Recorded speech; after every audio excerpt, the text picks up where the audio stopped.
You guys were part of a group of, I think, 10 of us that went to Colombia for the International Youth Conference, and it was your first time in Colombia, is that right? First of all, tell everyone how old you both are. I'm 17. I'm 17 as well. 17, wow. And your parents let you go all the way to Colombia. Woo! It's really surprising.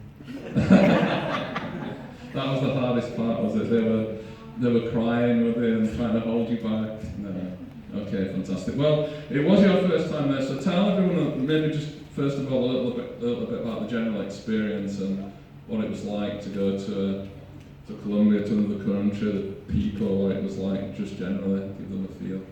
So the whole experience, like, even flying from here to there, it's like, it was crazy because we're traveling without our parents for the very first time.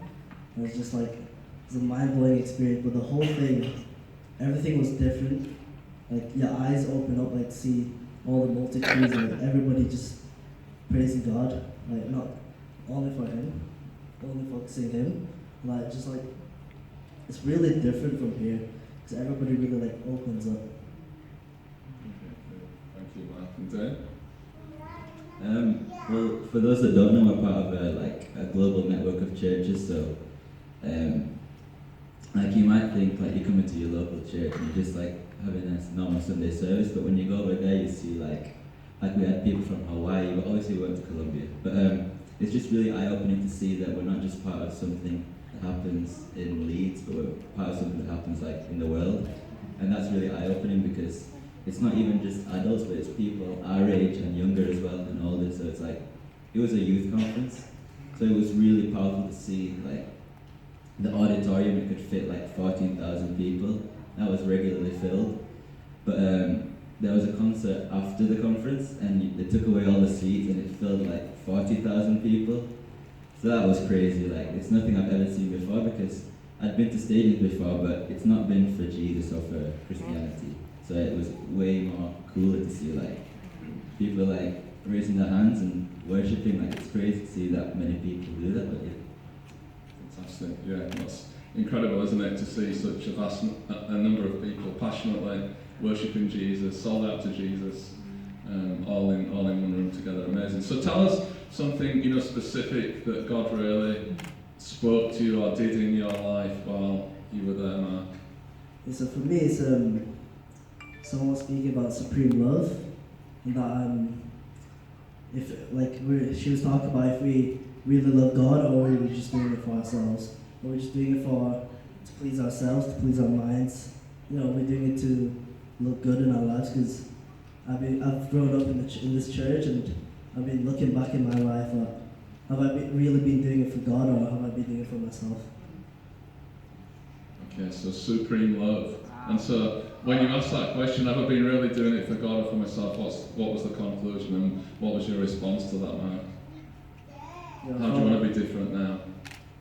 Well, for like evangelism, I really want to be like, not like focusing for myself, but like focusing on on God, like what He wants to do, and that I just want to like focus on Him. Like, I want to do everything for Him, but not for myself.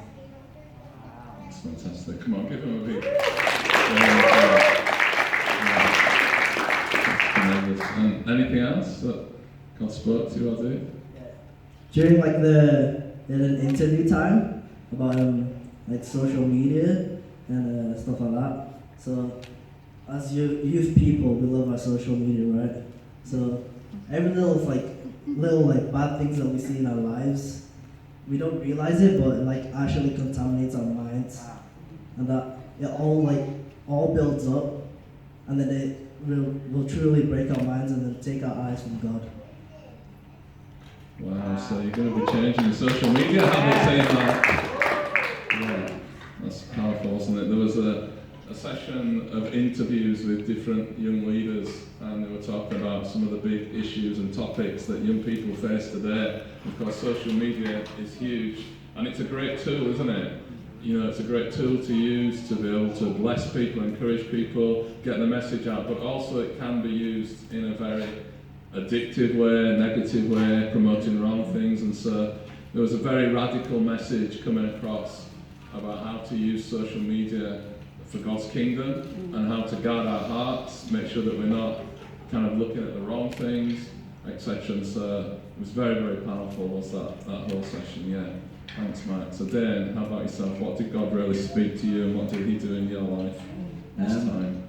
Well, actually Mark reminded me of something that really impacted me, which is like, well, it's similar to what God did over the whole conference, but it's about like going through the process and how Mark said about social media and how we can receive something amazing on a Sunday, but if we go back to like the small habits and like the bad conversations, the wrong friends, stuff like that, it kind of like ruins what we receive.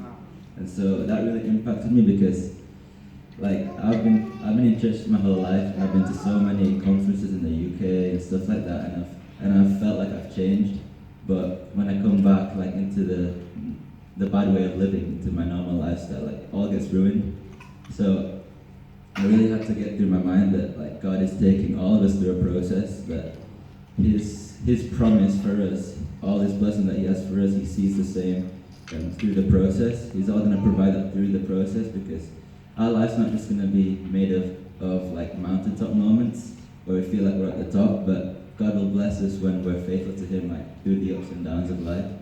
And it really struck me through the story of Joseph in the Bible, where he had this coat that his father gave him, and that kind of represented the value that his father placed in his life, but he started to value the robe more than what his father said about him. He recognized the blessing more than the source. So that really struck me, because what's one thing in my life that I really value is like, you know, what people say about me. It's like there's a deep sense of like insecurity in my life where I feel I need to be validated by other people, and like once Joseph had that taken away from him, God took him through this path of like brokenness and death. And it sounds really grim, but like God's not in a rush. Like He will take time to form you and to mold you.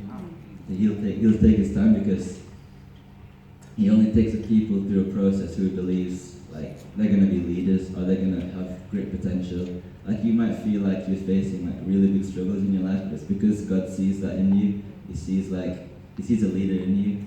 He sees that Joseph in you, that dreamer.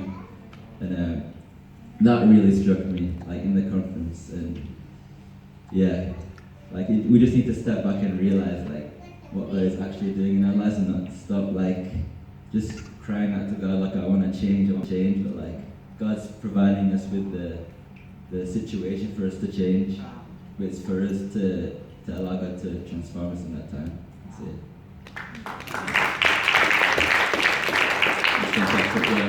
And what will both you two guys say to everyone about going to Colombia? You know, would you recommend it? Yeah, tell everyone. So I think after going to Colombia, you really get to like addicting to like wanting to go next year.